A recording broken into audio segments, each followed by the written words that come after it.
Doncs, Alex, merci, bona tarda a tothom. Me hubiese encantado estar ahí, pero me he despertado esta mañana con fiebre. Tengo una bebé de un año y medio desde que entró a la guardería. Está siendo un no parar de virus, pero bueno, espero, la suficiente energía para hacerlo desde aquí de casa. Y bueno, como reza el título de la charla, vamos a intentar construir juntos el primer, o no sé si primer, espero que para muchos sea el primer modelo de Machine Learning. Mi nombre es Luis Velasco, como decía Alex, soy ingeniero en Well Cloud. Yo trabajo en un equipo que damos cobertura a la región de Europa y por hacer un resumen rapidísimo de lo que me dedico, básicamente voy conociendo los diferentes y muy variados clientes en toda la región, entiendo su problemática y trasladamos un poquito este feedback a los productos de ingeniería de Estados Unidos, pues bueno, para lograr cubrir sus necesidades. La imagen que habéis por cierto, está generada con uno de los últimos modelos que hemos realizado, en la interpretación del modelo de Machine Learning, que a mí más bien me parece un juego de mi peque de Lego, pero bueno, ahí lo dejo. Y como decía, el reto es este, realmente podemos construir un modelo de Machine Learning en media horita, en 30 minutos. Es un reto mayúsculo y probablemente muchos estéis pensando que vamos a construir una LLM, un ChatGPT. La realidad es que estos modelos son altamente complejos, pues la matemática que hay por detrás, media hora no nos daría ni siquiera para hacer una pequeña introducción. Los modelos de lenguaje que están de moda este último año, como muchos podéis intuir, son quizás los modelos más complejos que existen actualmente. Entonces, lo que vamos a intentar un poco es intentar irnos al modelo más sencillo para construirlo juntos. Por dar un poco de contexto, los modelos de lenguaje se encuadran en lo que llamamos la IA generativa, una IA capaz de generar, pues, digamos, nuevas elementos del espacio, digamos, de datos de entrenamiento. No solo hay LLMs, hay modelos de difusión, hay modelos adversariales un poco más antiguos. Si descendemos un poco la complejidad buscando este modelo más sencillo, saltaríamos de la IA generativa a la IA discriminativa, la IA tradicional, la IA predictiva, donde a su vez encontramos de nuevo un gran conjunto de técnicas, ¿no? Quizás la más avanzada es el Deep Learning, que obviamente también es el sustento de la IA generativa, donde podemos encontrar muchísimos tipos de modelos y muy variados. Aún así, esto es demasiado complejo para hoy y bajaríamos al aprendizaje automático, el Machine Learning, que realmente Deep Learning se podía ver con una técnica de ML, pero bueno, creo que casi la vemos diferente en la literatura, ¿no? Y nos referimos más a ML, a las técnicas más tradicionales. Dentro de Machine Learning, a su vez, hay un montón de tipos de modelos, SVMs, Camin, árboles, probablemente esto os suene a chino, y nos vamos a centrar en uno muy, muy específico, que es uno que se llama una regresión logística. De hecho, vamos a ir hasta lo más sencillo, regresión lineal, que probablemente es el modelo más sencillo del Machine Learning y el que nos vamos a enfocar hoy. Ok, habiendo hecho un poco esta introducción, realmente para construir esta regresión lineal, este primer modelo de Machine Learning, simplemente vamos a necesitar tres ingredientes que todos y cada uno de vosotros y vosotras tenéis seguro a vuestra disposición. ¿Cuál es el primero? El primero es el más esencial, digamos, y es tener un problema a resolver. Cuando queremos resolver un problema con Machine Learning, yo casi siempre recomiendo que tenga una serie de características. Por un lado, que sea un problema que conozcas bien. No te pongas a resolver un problema de física cuántica. Ponte a resolver un problema que esté dentro de tu área, tu dominio de conocimiento. Pues si te dedicas a biología, si te dedicas a la farmacia, si te dedicas a la restauración, pues algo que conozcas bien la problemática de este dominio de negocio. En segundo lugar, no solo un problema que conozcas bien, sino un problema que de alguna forma se trate de predecir el futuro. Machine Learning casi siempre vamos a intentar predecir un valor, valor de clasificación, un elemento futurible, por así decirlo, algo que no conocemos hoy, no ha de ser tanto como el futuro, sino algo que no conocemos y que en base a datos lo vamos a resolver. Y la predicción pues se trate de un valor simple, no intentes hacer algo súper complejo. De un valor simple, que lo que intentes decir sea un número, una categoría, blanco, negro, rojo, perro, gato, 33. Digamos que este sería el nivel de complejidad que vamos a buscar. Yo, por ejemplo, me gusta o me gustaba antes de a mi peque correr, es un dominio que conozco bien, entiendo pues la carrera, los ritmos, etcétera, etcétera. Es un dominio, bueno, pues que llevo muchos años corriendo y conozco. Y, por ejemplo, yo estaba pensando que un buen problema podría ser el tiempo en la que puedes terminar una maratón. Como veis, es un problema que conozco bien, es un problema que se trata de predecir el futuro y por último, lo que voy a predecir es un valor relativamente simple. Pues oye, si cruzo esa línea de meta en 2 horas, en 3 horas, en 4 horas, 4 horas y media, 3 horas 45, etcétera, etcétera. Es un problema que de alguna forma resume bien o tiene estas características. Seguro que estáis pensando en algo similar, que conozcáis vosotros.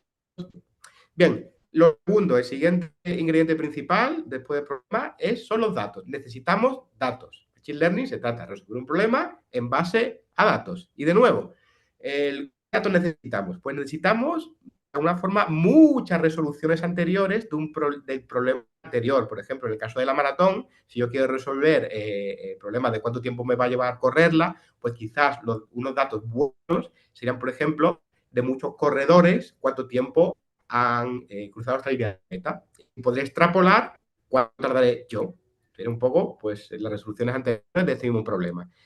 Y como veis aquí, ¿no? Pues voy a tener una serie de variables, 1, 2, 3, 4, 10, 1000, y por último el resultado del problema, que como digo, puede ser un valor numérico, una regresión o un valor categórico, como veis aquí. ¿Vale? Pero es un poco la estructura mental que todos debemos ir teniendo ya. Bien, y obviamente los datos o los tienes o son fáciles de conseguir. Es decir, de nada sirve que resuelva un problema para que no tengamos datos. Y como ya he dicho, a más datos casi que mejor. Y luego, por no complicar demasiado las cosas, aunque esto tampoco puede ser así, los datos están en un formato tabular, por entendernos, en su Excel es algo que podéis trabajar. Por ejemplo, algo como esto que veis en pantalla. Yo tengo, por ejemplo, tiempos, lo hago un poquito más grande, de muchísimos corredores. Ahora explicaré las variables que tenemos y el tiempo en el que cruzaron la meta. Pues una tabla así es la que debéis construir vosotros. Por tanto, son las resoluciones anteriores del problema que estamos resolviendo. Estos datos los puedes coger, por ejemplo, de un reloj como Garmin o de aplicaciones como Strava. Son relativamente fáciles de conseguir. Y luego, pues como os acabo de enseñar, estos datos cumplen este requisito de estar en este formato tabular. Y por último, el ingrediente, necesitamos una serie de materiales técnicos, ¿vale? Que como vais a ver, seguro que lo tenéis todo a vuestra disposición. Vamos a necesitar un ordenador, un portátil, con acceso a internet y un navegador. Ya está, porque ahora os enseñaré un software gratuito donde podemos desarrollar nuestro primer modelo. Perdón. Muy bien. Antes yo he seleccionado, como decía, este problema de maratón, porque es un problema que conozco bien el dominio, pero os pongo algunos ejemplos adicionales para que lo acabéis de ilustrar en vuestra cabeza. Por ejemplo, imaginad que tenemos un bar-restaurante y quiero ofrecerle a mis clientes el mejor plato de la carta para este cliente en concreto. Yo podría tener unos datos tabulares como lo que veis a la izquierda, que con variables tales como el sexo, la edad o el segmento que yo puedo clasificar a este cliente, qué comandas me han hecho, ¿no? Entonces, pues más o menos, si me entra por la puerta, en este caso una chica de 23 años de segmento clásico, yo quizá puedo predecirle o ofrecerle, recomendarle un plato antes de que ella me lo pida. Puede ser pues un problema que clasifica con estos criterios que acabamos de comentar. O, por ejemplo, algo más sencillo, quiero saber cuánto me iba a gastar el mes que viene. Pues obviamente puedo irme a mi cuenta bancaria, me puedo bajar todos los gastos, puedo que me he gastado 35 en ocio, 70 en Mercadona, he ido a hacer un taxi, puedo sumar todo esto, entonces puedo ver, digamos que para el mes siguiente, hacer un una predicción de cuánto me gastaré, ¿no? Bueno, esto quiero que penséis en este tipo de problemas. Y nada, vamos a empezar ya a intentar resolver este problema y básicamente vamos a ver tres grandes fases que siempre se van a repetir. La fase 1 de preparación de datos, la fase de entrenamiento del modelo y la fase de predicciones. Así que sin más dilación, vamos a empezar por la fase 1, preparación de datos. Como yo os decía, yo tengo aquí estos datos que veis en pantalla, son datos de la Maratón de Praga del año 2017, tengo el nombre de un corredor, tengo la categoría, si son senior, más de 45, etcétera, etcétera, clasificada como una variable categórica. Tengo los kilómetros que estos corredores hicieron el mes antes de correr la maratón. Tengo también la velocidad media en la que se hicieron estos kilómetros. Y luego también tengo una variable que sí me indica si este atleta, aparte de correr, hace pues también, por ejemplo, bici. Y luego también tengo el tiempo con el que pasaron la media maratón, los 21 kilómetros, y el tiempo final, ¿vale? Entonces, yo con estos datos son los que voy a empezar a trabajar. Podría empezar a trabajar aquí directamente en Google Sheets o en Excel, lo que queráis, pero os quiero enseñar otra técnica programática, que si básicamente os vais a Google y ponéis Colab, tan sencillito, podéis clicar aquí y vais a abrir lo que se llama unos notebooks de Colab. Unos notebooks de programática vamos a poder hacer todo esto. Yo tengo ya aquí abierto uno, ¿vale? Y lo que quiero ir haciendo con vosotros es ir haciendo esta programación. Entonces, lo primero que tenemos que hacer, básicamente, es subir este ficherito Excel al notebook. Para ello tengo una pequeña función, selecciono el fichero, lo tengo por aquí, y ya lo tendríamos cargado. Voy añadiendo más celdas. Y lo siguiente que voy a hacer, ya realmente, más allá de los comandos concretos, yo creo que lo importante que os quedéis es un poco con todo el proceso mental que vamos a ir siguiendo. Básicamente, he cargado los datos de esta tablita que veíamos aquí antes, básicamente dentro de el notebook. Lo voy a cargar, voy a utilizar una herramienta que se llama Pandas. Es un framework de procesado de datos que se utiliza bastante en este mundillo, pero a fin de cuentas, una vez que yo he cargado los datos, fijaos que van a tener esta pinta. ¿Veis aquí? Que es exactamente la misma tabla que habéis visto, pero bueno, en otra interfaz. Puedo ver aquí, la puedo ver un poco más bonita, pero tengo todos los datos. Puedo, por ejemplo, seleccionar una columna, por ejemplo, name, el nombre del corredor. Y ahora vamos a empezar esta primera fase, digamos, de ir parando estos datos. Lo primero que voy a hacer es, oye, intentar olfatear, ver estos datos, qué tipos son. Para ello tengo esta función .inf, que básicamente me dice, oye, que tengo 87 registros, el ID, que es un tipo de datos numérico, que tengo un tipo de datos de precisión flotante para los kilómetros que me hizo, por ejemplo, el mes de antes de la maratón, etcétera, etcétera, ¿vale? Pero algo me llama la atención y es que el tipo de dato de cuando pasó por media maratón no es numérico. Y eso, obviamente, si yo me voy a la tabla, no tiene ningún sentido porque sí que es numérico. Por tanto, algo ha pasado ahí raro que me va a hacer que tenga que convertir este dato a numérico. Y esto es uno de los grandes clásicos que nos vamos a encontrar en todo el tema de la preparación de datos. Seleccionar el tipo correcto. Por tanto, yo con esta función lo puedo hacer, pasar a numérico. Si ejecuto esto de nuevo, veremos que este dato ya no es tipo string, sino es ya numérico. Puedo sacar, por ejemplo, unas estadísticas para ver que un poco los datos que he conseguido tienen sentido. Tengo la función de Scribe, que básicamente sacar una serie de estadísticos por cada una de las variables numéricas. Por ejemplo, si me miro el tiempo de la maratón, veo que la media son 3 horas y 30, que más o menos tiene sentido, que el mínimo son 2,37, lo que tiene sentido, y que el máximo son unas 4 horas, lo que tiene sentido. Por tanto, estos datos ya me los empiezo a creer bastante más. Puedo también ver esto mismo de forma, pues, gráfica, por ejemplo. Entonces voy a hacer histogramas y puedo empezar viendo un poco cómo se van distribuyendo estos datos.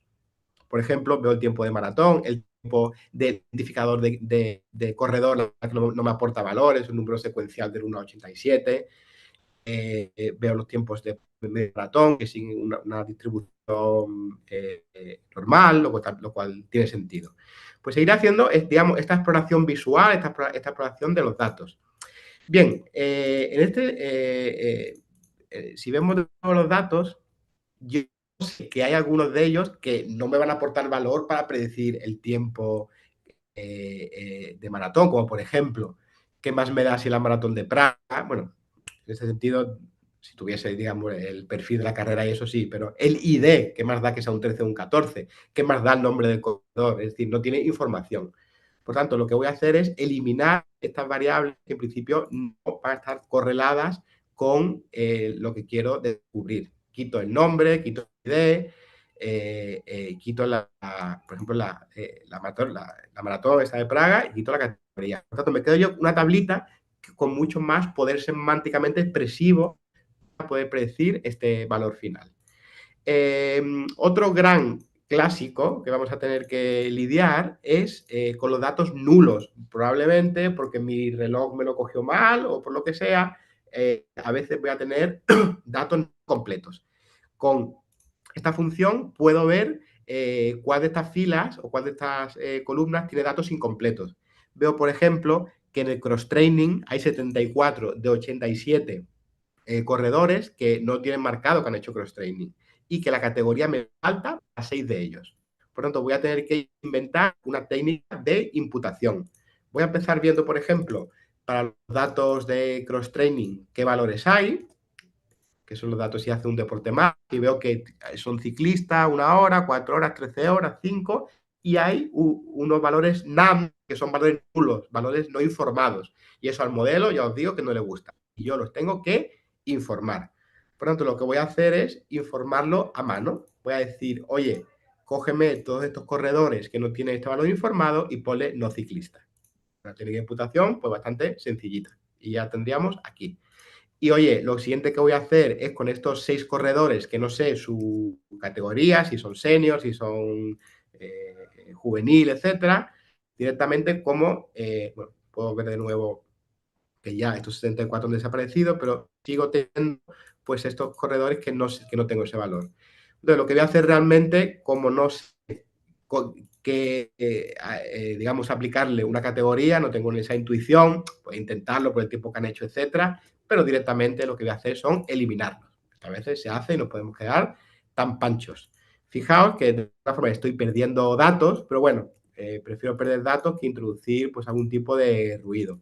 Si volvemos a mirar cómo están mis datos, ya veo que no hay ningún valor nulo, por tanto los datos ya tienen buena pinta para poder hacer el entrenamiento. Bien, otra cosa que quizás también os ha resultado interesante de esta set es que cuando yo los kilómetros que hice la semana anterior de la maratón, el tiempo que hice en media maratón, son datos numéricos, cambia velocidad, pero ¿cómo va a interpretar el modelo la categoría? ¿Cómo va a ser un modelo que es MAM o que es no ciclista? Esto es algo que he escrito yo. Entonces, los modelos, estos datos en este estilo, que no son datos numéricos, vamos a tener que hacer algo con ellos.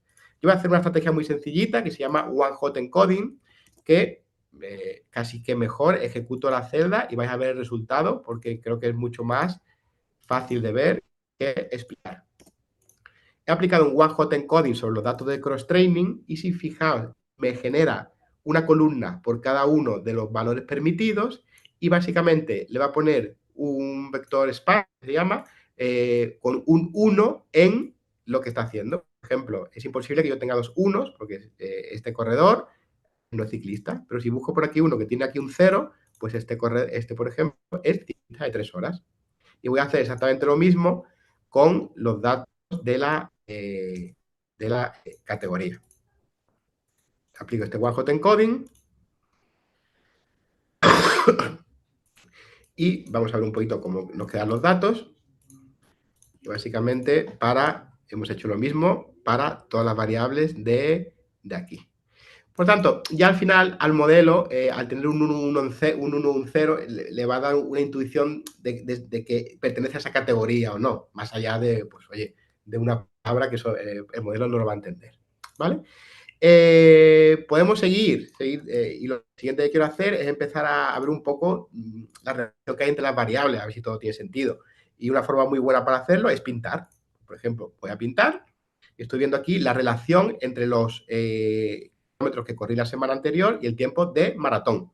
Entonces, bueno, tiene sentido. Básicamente, si corrí muchos kilómetros, normalmente voy a hacer un tiempo más bajo. Bueno, eso me da garantía de que este dataset también es bueno. Voy a hacer lo mismo con la velocidad con la que se corrieron estos kilómetros antes de la maratón, porque hay algo aquí un poco sorprendente. Fijaos que tengo un corredor que me estaba corriendo a, no sé, 12.000 kilómetros por hora, por lo que es claramente un outlier. Esto es un valor he de borrar. Por tanto, voy a sacrificar también este registro en aras de aumentar la calidad de mi dataset. De nuevo, lo vuelvo a pintar después de haber eliminado este registro erróneo. Fijaos que ya tiene mucho más sentido. O sea, si corro más rápido, probablemente en estas semanas anteriores haré la maratón en menos tiempo. Y ya para terminar, voy a pintar algo que mi intuición me dice que debería estar muy relacionado, el tiempo por el que pasó en media maratón con el tiempo que terminó la maratón. Debería de ser casi una relación lineal y así certifico con esta gráfica que así es. Si imagino una diagonal aquí cortando esta gráfica, los corredores que estén un poco más por arriba son los que de alguna forma en la segunda mitad pincharon un poco y los que están por abajo es que apretaron la segunda mitad, pues tenían energía de sobra, no como yo, y desde luego. Pues esto es un poco un ejemplo súper rápido de una preparación de datos, ¿vale? Básicamente os explico que hemos olfateado los datos, hemos borrado esos datos sin sentido para el problema, como por ejemplo el nombre del corredor o el ID que le hemos puesto, un dato secuencial. Hemos seleccionado alguna estrategia de imputación de datos para los datos que no existían o que estaban puestos a cero, como por ejemplo el no ciclista. Hemos también trabajado con los datos no numéricos. En este caso hemos hecho una técnica que se llama one-hot encoding. Hay múltiples, esta es una de las más utilizadas. Y por último, hemos eliminado lo que llamamos outliers, estos datos que yo sé, porque conozco bien el dominio de mi problema, que es imposible que se den. Y con esto ya pasamos, digamos, a quizás la fase más corta, pero más sexy también, que es el entrenamiento del modelo. Bien, pues volvemos, pero bueno, antes de eso, creo que hay algo que si tenéis que quedar con una cosa de esta charla, son los siguientes 3 minutos, porque esto os va a sedimentar en vuestra mente, digamos, todo lo que el ML. Esto es un concepto muy importante. Tenemos esta tabla, una tabla parecida con esta, cuando vamos a entrar en el modelo, ¿vale? Lo que vamos a hacer es, básicamente, partir esta tabla, básicamente ya veis en dos, las variables predictora y la variable a predecir. Por tanto, el número de entrenamiento, el kilómetro de entrenamiento, la categoría, etcétera, serían las variables predictoras y la variable a predecir, pues el tiempo de la maratón. Bien, ¿y cómo vamos a usar estos datos para entrenar el modelo? Bien, pues esto lo podemos visualizar de esta forma, ¿no? Esta tabla la partimos en dos, la variable predictora y la variable a predecir. Y ahora lo que vamos a hacer es partir de nuevo toda esta tabla en dos. Por un lado, nos vamos a quedar con el 80% de los datos, lo que vamos a llamar los datos de entrenamiento, y por otro lado, un 20% con los datos de test o validación. ¿Vale? Con los datos de entrenamiento son realmente los que, bueno, al final vamos a tener esta tablita así, ¿no? A la izquierda las variables predictoras, partidos de entrenamiento y test, y a la derecha la variable a predecir en entrenamiento y test. Lo que vamos a hacer es, con los datos de entrenamiento, vamos a entrenar este modelo de Machine Learning, que lo que va a intentar es aproximar o encontrar una función que con los datos de entrenamiento pueda predecir la variable de test.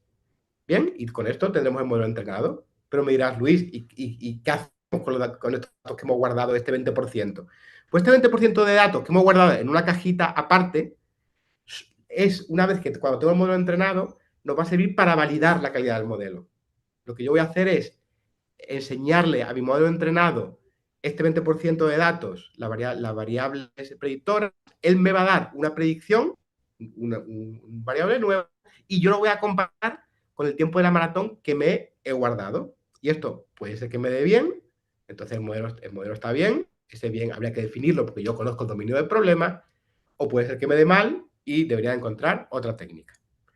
Y bien, lo que vamos a hacer rápidamente, que vais a ver que entrenar el modelo es algo súper sencillo. Volvemos al notebook y básicamente lo que vamos a ir haciendo es partir mi dataset de entrenamiento en, me voy a quedar con un 80% de los datos en datos de entrenamiento y en datos de test el 20% restante. Por ejemplo, puedo ver cuántos registros me quedaban en mi dato de entrenamiento, en mis datos originales, eran 80. Puedo ver también ahora cuántos tengo ahora en los datos de entrenamiento, que debería de ser 8 por 8, 64, es el 80%, y en los datos de test, pues me quedarían los 16 restantes. Pues ya lo tengo. Lo que voy a hacer ahora es, he hecho este primer corte horizontal y voy a hacer ahora el corte vertical. Voy a separar la variable a predecir, que es el tiempo de maratón, de aquí, y lo voy a dejar en una variable que llamo etiquetas de entrenamiento. Ahora voy a poner una celda que es un tema técnico, que no hace falta ni mencionarlo, y ya pasamos realmente a lo que es el entrenamiento del modelo. Y fijaos que el entrenamiento del modelo son estas líneas, nada más. Defino una regresión lineal y le digo que me entrene con los datos de entrenamiento, intentar predecir las etiquetas de entrenamiento. Le digo, modelo, encuéntrame esta función. Y él va a hacer y me la va a encontrar. Por tanto, yo ahora ya podía hacer predicciones con mis datos de test, que es lo que decía, vamos a intentar ver la calidad del modelo, y tengo estas predicciones. Y ahora yo lo que voy a hacer es compararlas con los datos que realmente yo sé cuáles han sido y voy a poder ver la calidad del modelo. Pues aquí que el error porcentual es de un 13%. ¿Eso es mucho? ¿Poco? Pues bueno, no está mal para un primer modelo de Machine Learning, ¿vale? No es un error muy grande, tampoco es la panacea, pero bueno, no está mal. Y fijaos qué sencillito es la parte de entrenamiento del modelo. Ya, por último, podría empezar a hacer predicciones de nuevos corredores. Vuelvo al deck y ya simplemente, como decía, da un nuevo corredor, dado por ejemplo yo, lo paso por el modelo y me da el tiempo de la maratón. Muy bien, pues con eso casi ya terminamos y me gustaría dejaros simplemente con 3 reflexiones. La primera de ellas, el 85% de las celdas del notebook que hemos visto, o me atrevería a decir que casi el 90%, si os fijáis, relacionadas con el tratamiento de los datos. El modelo han sido 2, 3, 4 celdas. Por tanto, cuando hablamos de modelo de Machine Learning, realmente estamos hablando mucho de preparación y dejar datos en formatos que tengan valor semántico. Esto es el 90% del trabajo de un data scientist. Siempre, siempre, siempre los datos son muchísimo más importantes que el modelo. Había un quote de un investigador de OpenAI que decía, oye, yo llevo entrenando modelos de estos grandes lenguajes 4 o 5 años y realmente la arquitectura no importa nada. Lo que importa de nuevo son los datos, la calidad de mi dataset de entrenamiento. Y por último, chicos, lo más simple dentro del intervalo de error permitido. No busquemos cosas complejas, no busquemos cosas fancy. Yo he hecho ahora mismo una prueba con otro modelo, un modelo que se llama XGBoost, que es uno de los modelos más utilizados para datos tabulares, y solo he mejorado la accuracy versus una regresión lineal, que es un problema muy sencillo, un 2% creo que es. Por tanto, una regresión lineal es mucho, mucho más fácil de explicar, de entender, que un de string, etc. Por tanto, calidad de datos, preparación de datos y menos tiempo del modelo. Por eso casi concluye la sesión de hoy y creo que tenemos tiempo para alguna pregunta, Alex. Sí, sí, sí. Bueno, primero de todo, muchas gracias. Y esperemos que el año que viene, es lo que todo el mundo quiere, que puedas venir a explicar aquí en persona, que puedas ver las caras de la gente. Y el año que viene estarás invitado, por supuesto. Y si algo te una pregunta, yo paso el micro.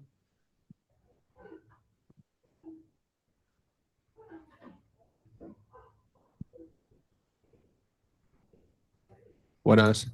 Em, cuando has sacado los datos de entrenamiento y los has dividido, perdón, sí, bueno, los datos en general y los has dividido entre datos de entrenamiento y datos de test, ¿has ¿Sí? escogido las proporciones 80-20 porque sí o por algo en concreto? ¿O son proporciones que se suelen escoger solamente? Sí, Solamente. sí, sí, sí. A ver, realmente la proporción está 80-20 es la regla de Pareto y es un clásico utilizar esta, pero no tiene por qué ser esta.